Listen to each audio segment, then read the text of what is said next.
Well, good morning, everyone. My name is Jesse. I'm here with Exploring by the Seat of Your Pants, and I know for a lot of you, it's your first time ever joining us. So if it is your first time, then note that we are all about bringing conservation, adventure, and science into classrooms around the world. We do over 40 broadcasts every single month featuring the coolest scientists, explorers, conservation facilities on planet Earth. It's such a privilege, and I'm so excited to meet so many of you for the very first time.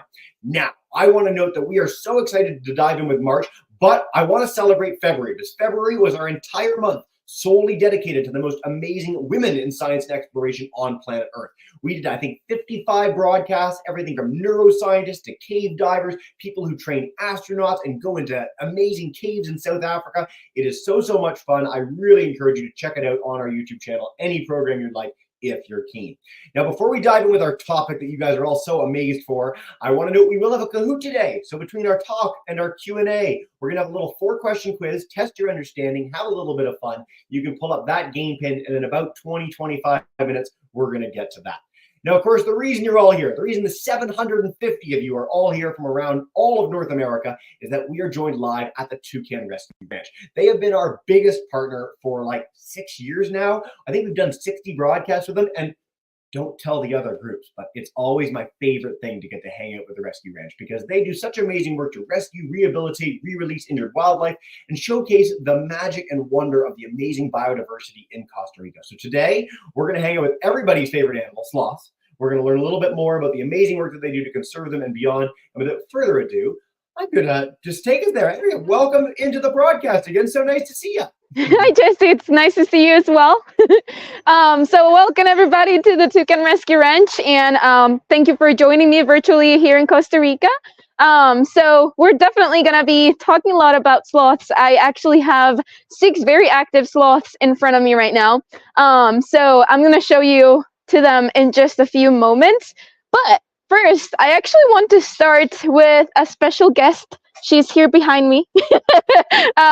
So not only are we going to start talking about sloths and, you know, their biology and everything, but this is my friend Brooklyn. She is one of the sloth caretakers, and so she takes care of the sloths for 5 days. And you've been doing this for 5 months now? 5 months now. So she's been an amazing intern, and it's been great having her. So do you want to tell us a little bit about how do you take care of the sloths? Yep, so my day begins right at 7 a.m., bright and early. I take care of the 6 adults that we have here, and then all of the babies as well. That's Mike. Thank you. And then all of the babies as well. My day starts with cleaning their enclosures for our sanctuary side and our rehab side. I put out the leaves for them. I give them food in the morning breakfast. They get scrambled eggs, green beans, and carrots. And then the babies as well. They'll go to their enclosures, or sometimes they'll stay on our sloth porch, or they'll go on the tree for active time. And yeah, they feed as well, smoothies. They're spoiled here, so yeah, they have a pretty good day. And then hibiscus flowers, of course, for a little treat. What's your favorite part about working with sloths? Honestly, seeing the babies grow up into the juveniles, then to the adults, it's so satisfying that you get to be a part of it, part of their journey, and help to raise them, and then their eventual release. Okay, and I'm pretty sure that some of the kids might have this question. Which one is your favorite? My favorite sloth, his name is Roo, named after Roo from Winnie the Pooh. And he is just full of life, and he has like an open mouth smile, and he's just so funny. He's on the porch right now, right? Yeah, he's on the porch right now, so you'll see him later. Okay, I'll grab you so we can go to the porch. Yeah. So you can keep on doing what you were doing and cleaning. We do a lot of cleaning here. Yes. So I'm gonna be introducing you guys to some of our sloths. I don't know if Jesse, you had any questions for Brooklyn? No, we'll take a few questions a little bit later. I want to make sure Okay. we dive into Brooklyn. Thank you so much for sharing a little bit of that with us this morning, and good luck with all the stuff. It's very early there. Very early. Thank you so much. Thank you. Thank you, Brooklyn. Okay, so we're going to start learning a little bit about our furry friends. This is Latte over here. So just give me one moment to flip my camera. There you go. So this one's Latte, and good timing because Brooklyn is giving her some extra leaves. So this is part of the work that Brooklyn has to do every single day here, taking care of our sloths. And so these are some poro leaves, which is one of their favorite type of leaf. And there's Latte. Latte is one of the easiest sloths to work with. I can say that quite easily, right? Yeah. She's one of the easiest one.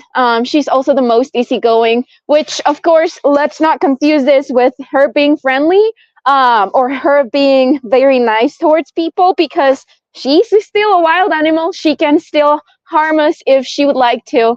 Then there's Georgie. So let's talk a little bit about these very cool friends. These guys are two-fingered sloths. There are 3 and 2-fingered sloths in the world.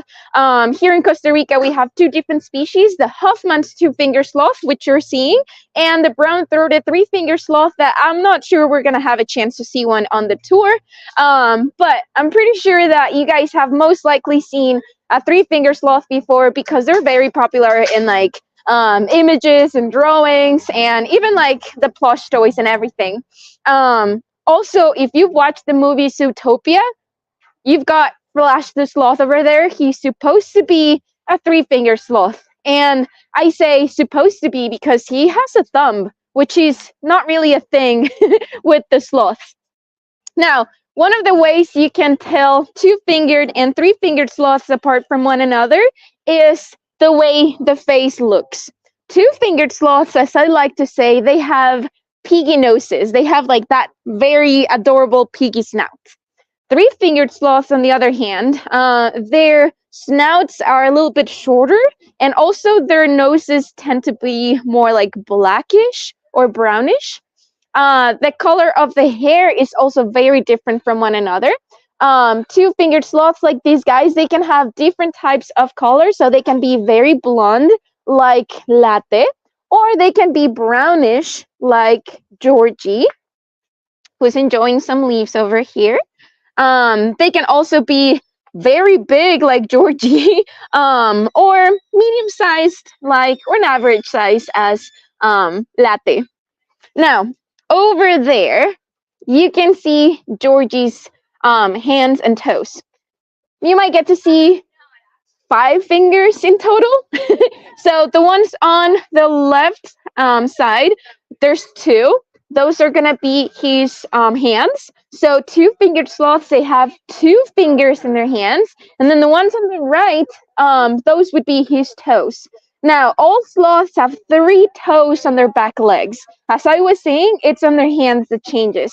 I prefer to call them 2-fingered, 3-fingered sloths instead of 2-toed, 3-toed sloths, because again, it can be a little bit misleading calling them 2-toed, 3-toed sloths when actually all of them have 3 toes. He is certainly enjoying those leaves. Like he is having a party with those leaves. So this is a great moment to talk about their diet as well. Sloths are mainly folivorous, and that means that they mostly eat just leaves. Especially the 3-fingered sloths, 90% of their diet is based on the leaves. And then the other 10% could be like flowers or seed pods, sometimes fruits, and stuff like that. 2-fingered sloths, on the other hand, even though they are folivorous as well, we like to call them opportunistic omnivores, because other than leaves, they can actually start eating some other things. For example, 70% of their diet is based on leaves, and then the other 30% could be based on flowers, bark from the trees. But also, we say that they are opportunistic because if they find the opportunity to steal a baby bird or bird's egg, or if they can catch an insect or sometimes a lizard, they're going to go for it, and they're certainly going to go and eat that. So they're going to have a little bit of extra protein, and that bit of extra protein is going to give them a bit of extra energy. Now let me switch sloths, especially since all of them are out, so I can start talking a bit more and you can meet them all. Over here, this is baby Landon, although he's not that baby anymore. He's now 1 year and a half, almost 2 years. Hi, how you doing? Great close-up. Thank you, Landon. You can see that piggy nose up close. And also their eyes. Now that you're giving us a bit of a sight of your eyes, let's talk about their eyesight. It turns out that sloths don't really have a very good eyesight. They actually rely even more on their sense of smell. You can actually see him sniffing around.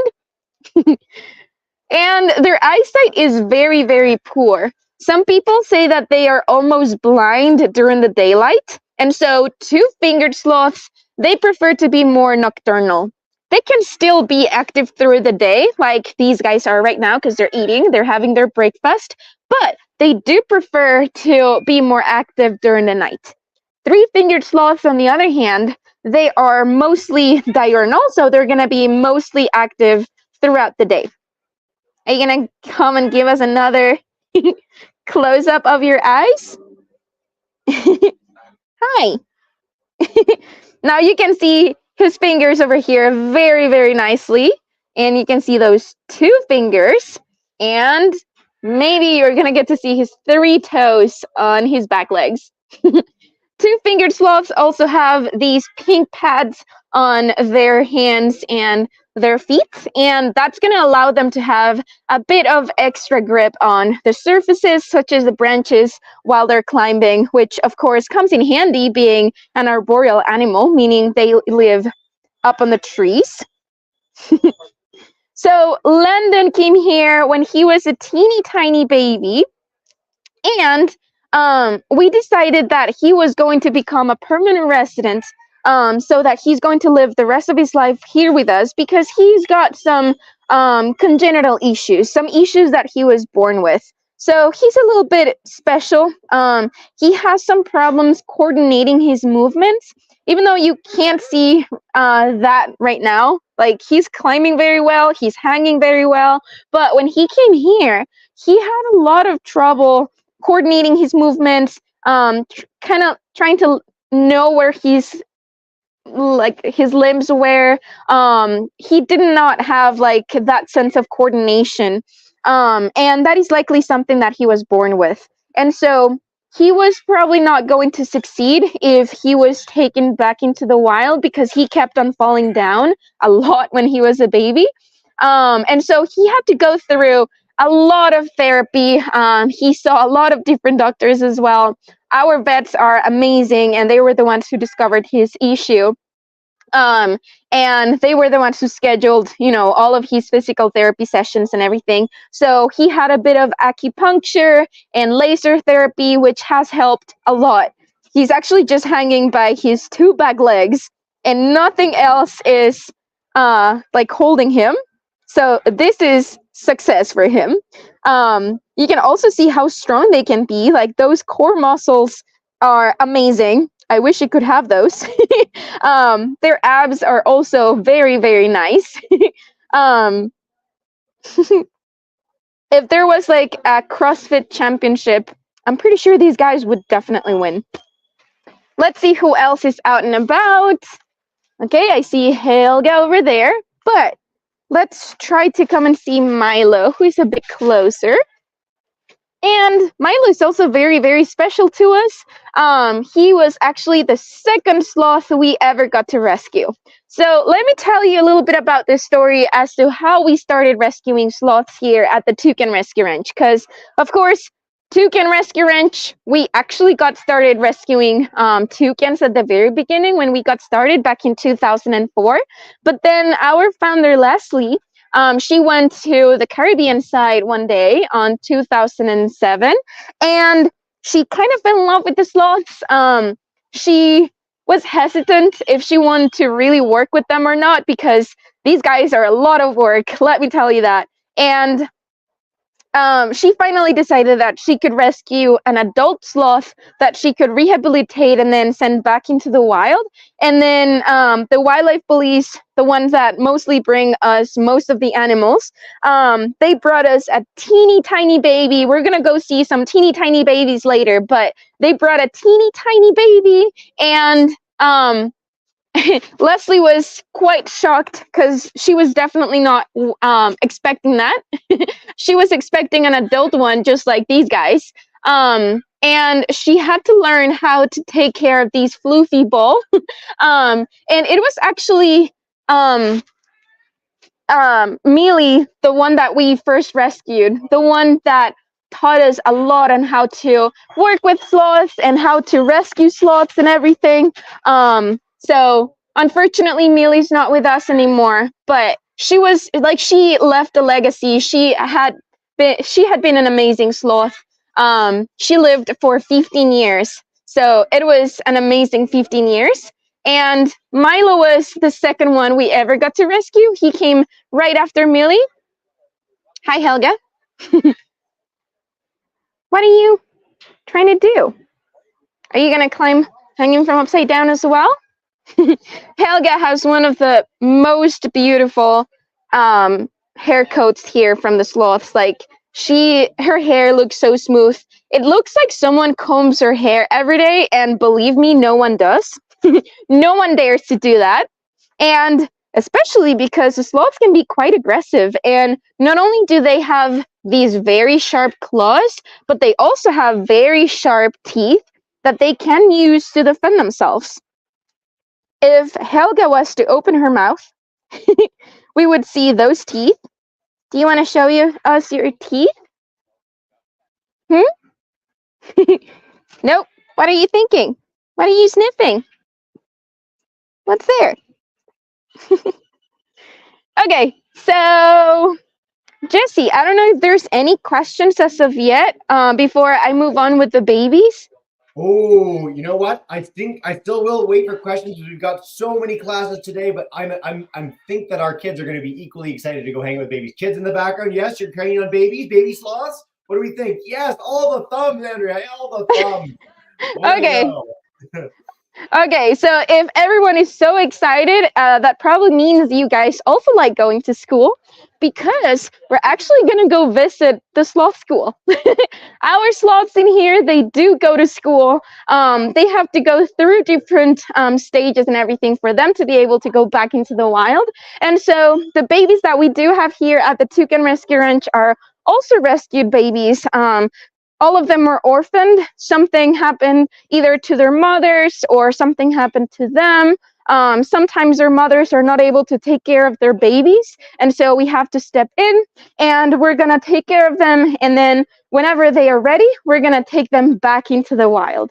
And so I'm going to show you guys what Sloths Preschool looks like, because it's one of the very best, cutest sections here from the Toucan Rescue Ranch.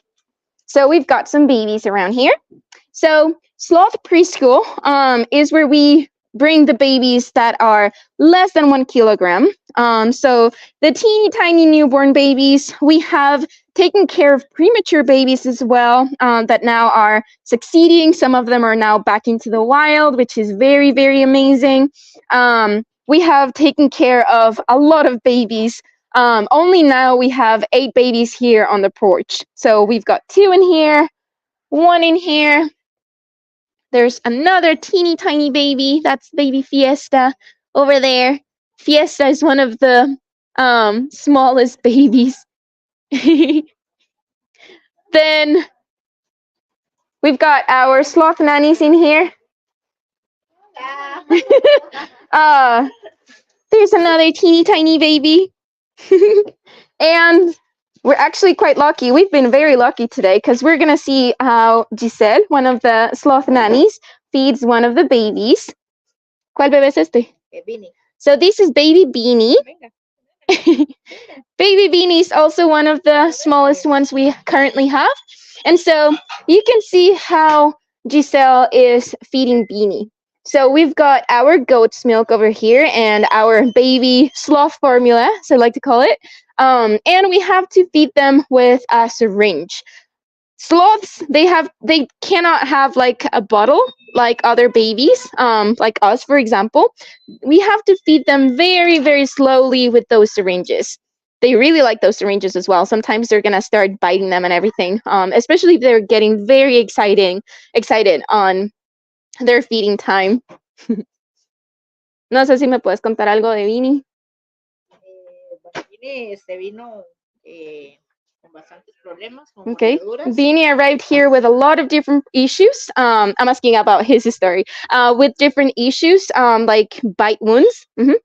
Y ahorita, gracias a Dios, está muy bien, está muy activa, come bastante. So she has been doing a lot better. She's eating a lot. She's very, very active. Las mordeduras fueron por un perro, ¿verdad? Sí. So those bite wounds that she came with were unfortunately caused by a dog. So there's a lot of issues with domestic dogs and wildlife here in Costa Rica and in many, many other countries. What happens is that, dogs are always very curious. If they see a sloth that is on the ground or any other animal that is on the ground, they want to go and try to play with them. They're gonna start either biting them or like playing with them, and they're not gonna be as careful. So sometimes we receive a lot of babies that come here with a lot of different issues. La mamá de Vini supongo que no sobrevivió. Unfortunately, Beanie's mother did not make it because of that dog attack. But the good thing is that Beanie's doing a lot better. And we're going to make sure and we're going to try our best so that Beanie goes back into the wild when she's older. And she can defend herself from other dogs and any other threats. There's some other 2 babies around here. There's one, I promise, over there beneath those blankets. Yeah. And there's another one. Oh, you were moving. Wait, here's another baby there. He looks like he's part of the blanket.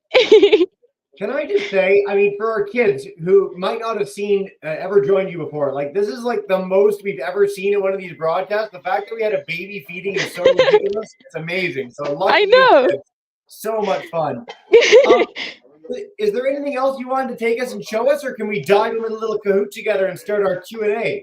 Oh, we can start our Q&A right now if you want. Yeah, well, if there's anything else you want to take us to, by all means, we'd love to go and explore as we talk through all this stuff.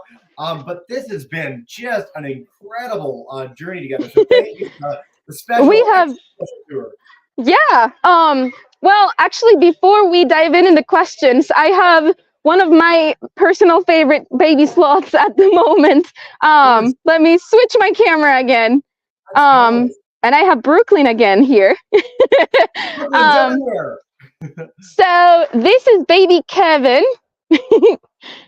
And he is one of the floofiest babies I've ever seen. He's so chubby. He's super floofy. And he is certainly older than the other babies that we're taking care of that you have already seen. What are you doing?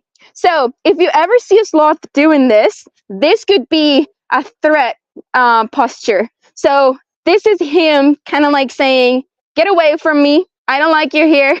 So sloths are quite territorial. They don't like us to get too close to them. And of course, they certainly do not like when people start hugging them and trying to cuddle them with them or pet them. I have another special appearance here. I have Andres. Jesse, you know Andres. Jesse saying hello. Wait, let me take.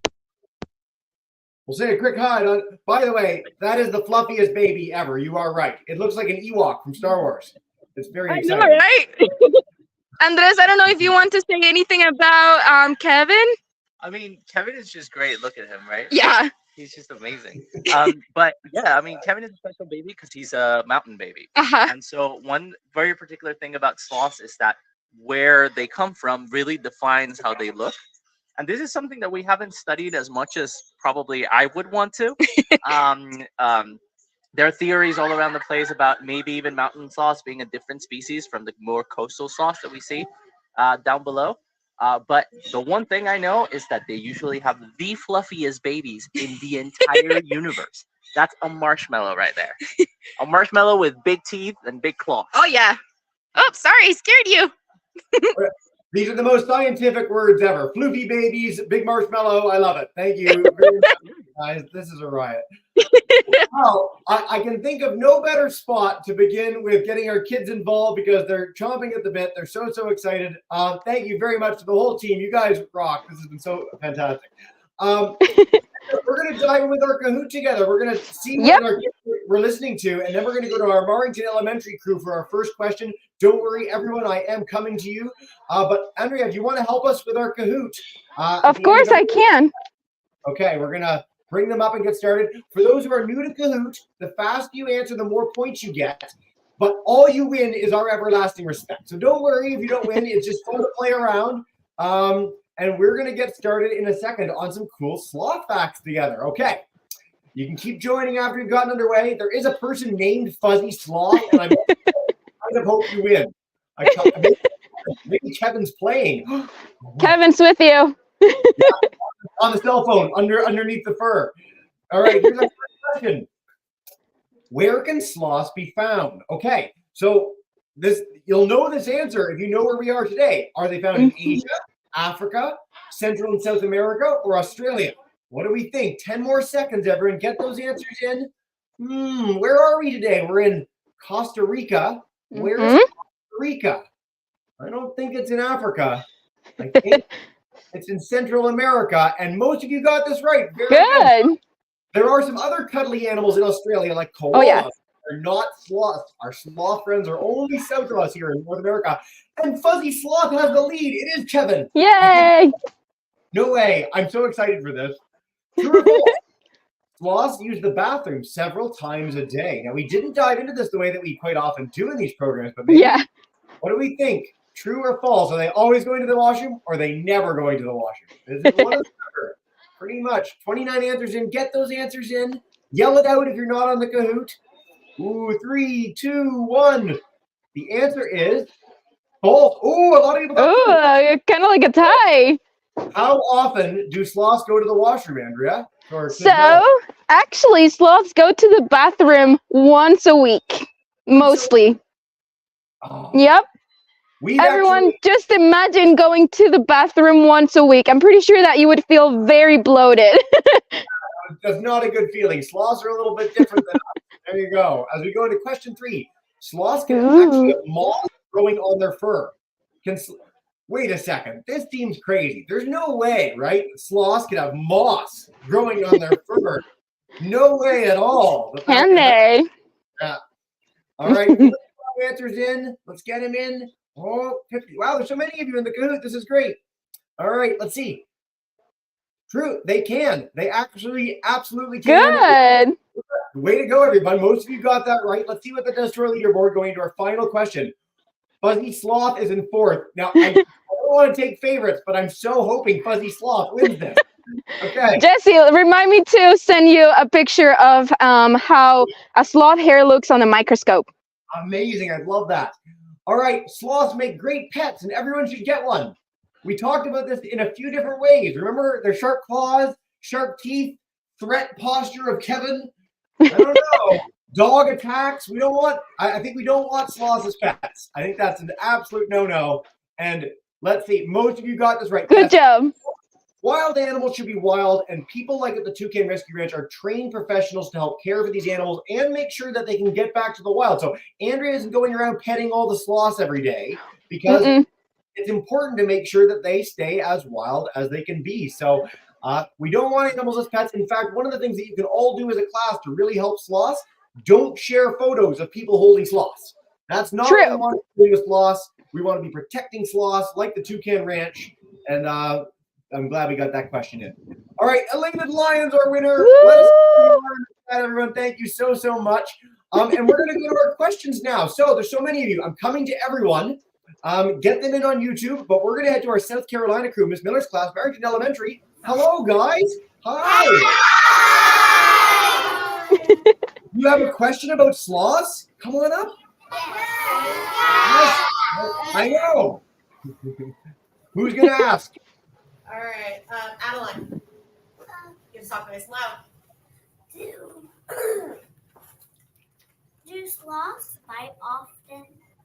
Do they fight often? Well, if there are two males around, they're definitely gonna fight. They don't like males around. They don't like to share their territories. They want all of the girls for themselves. And so they're not going to share those territories with anyone else. So they're going to fight if they need to fight. If there is a predator around that they need to defend themselves from, a human around that we want to go and cuddle with them, they're definitely going to fight us off. And yeah, other sloths, they can definitely fight. Yeah, great first question, guys. We're probably going to get second round, so stay tuned for a second question in a bit. But we're going to head to our St. Martin School in Thunder Bay, Ontario. Come on in, guys. Hey, Ms. Otter. Hi. Go ahead, Celeste. How old can sloths get in the wild? Yeah. Ooh, that is a great question. And sadly, I don't have an answer. So as Andres was saying, there's not a lot of research about sloths. And so there hasn't been anyone that has been following sloths from the moment they're born to the moment they die in the wild, or at least not like a big number. And so there's not like an average that I can tell you. Here at the Toucan Rescue Ranch, we like to say somewhere between 20 to maybe 25 years old, but we're honestly not sure. In captivity, though, that can change. Most of the animals live a little bit longer in captivity. So I know that there are some sloths in some zoos in Europe and the United States that are older than 40, sometimes even 50 years old. So in captivity, they can have a very long lifespan. I love when we get that question. Thank you so much for that, Ms. Otter. We're going to head back to Ontario. Miss Steinhoff's class, if you guys want to come on in, you're good to go. Hey. Do sloths usually have one baby at a time? Yes, they do. They mostly just have one baby. They can have twins, which is very rare. And if that does happen, unfortunately, mom cannot take care of two babies at the same time, because it's a lot of energy that they have to consume, and they just can't have two babies on their bellies. And so they are going to take care of just one baby. Yep. Fantastic question, guys. We're going to a class next that's in a place that literally the presentation in like an hour is also happening. Brooklyn, New York. Miss Best class. I'm going to come to you and take us away. Hey. Hi. Who's going to ask our question? All right, Angel Sosa. What happened to the other baby? So he's adding on. So if a sloth has twins, what happens to that other baby that the mom doesn't take care of? Ooh. So mom is going to sadly abandon that baby. She's not going to take care of it. So the baby's going to be on his own, and it's most likely not going to survive. Also, nature is very, very wise. And of course, it's survival of the fittest, survival of the strongest. And so mom will have to choose which baby is the fittest one, which one is the strongest one, and which one is the most likely the one that is going to survive into adulthood, the one that has more chances. So she's going to try to make the best decision so that the baby that she will take care of will eventually be a full-grown adult and is going to be successful as a full-grown sloth. Yeah. I'm really glad when we get this question because it's really dark. It's sort of sad to think about, but it's actually a very common practice in nature. Yep. I'm glad that it's an inhuman practice. We don't do things like that, but quite common. And thanks for that question, guys. Yeah. Carsonville, Michigan, Miss Fisher's class, we're heading to you. Notre Dame Academy in Killaloe, we're coming to you in just a minute as well. Hey, Miss Fisher's group. Hi. Hey. Hi. This is Waylon. He has a question for us. How do they sleep? How do they sleep? That's a great question. I would love to show you how a baby or a sloth on a tree sleeps, but there's no one sleeping right now. But they sleep up on the trees. Let me switch my camera so that I can explain this a little bit better. So on the tree, they can either lay flat on their backs on like the branches. They're gonna try to hold themselves with one of their arms on branch, like let's say this one, let's say there was a sloth sleeping over here, and he would grab himself over this branch. Or they can also curl up in a ball in like the surfaces as well, like over here. And they would camouflage very, very well. Actually, when sloths are curling up in balls, they're almost invisible, especially since that they have those algae and the moss and everything. They're gonna turn green. Trees are mostly green. So it's gonna be very, very good camouflaging for them.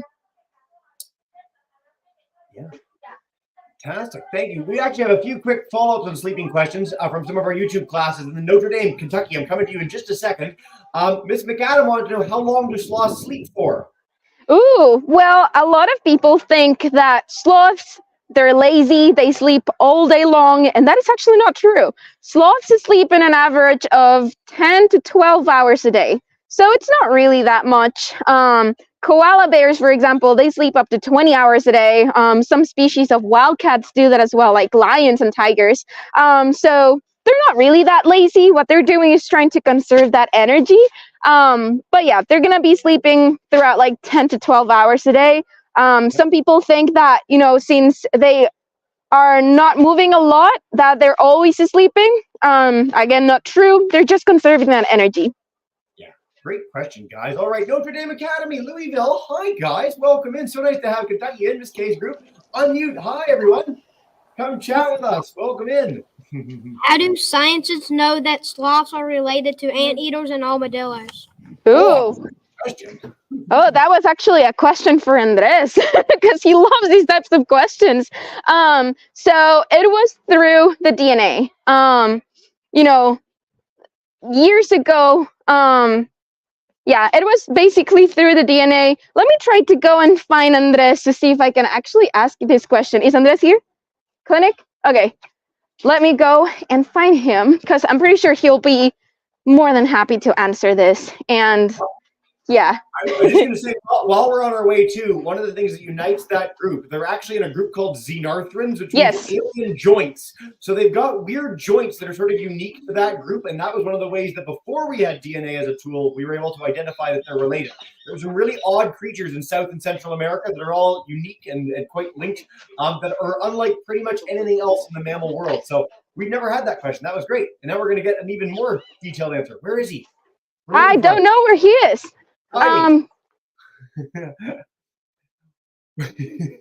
While we're looking, and if we don't find him, that's a good start as an answer. And I love that we got that in. And I think we found him. Maybe. I found him. Kind of have found him. I told Ale to go and look for him and bring him here.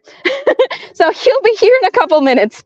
Lovely. Well, we're going to take just a few more questions in here. We'll take some from our YouTube friends. Gillaloe Public School. We're going to come to you while we're waiting for him to show up. Hi, guys. Welcome in. Hi.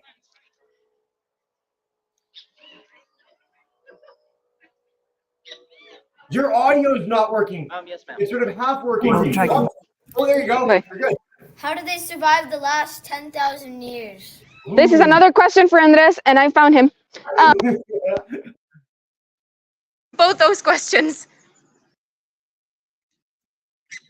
Sorry, I can't hear you.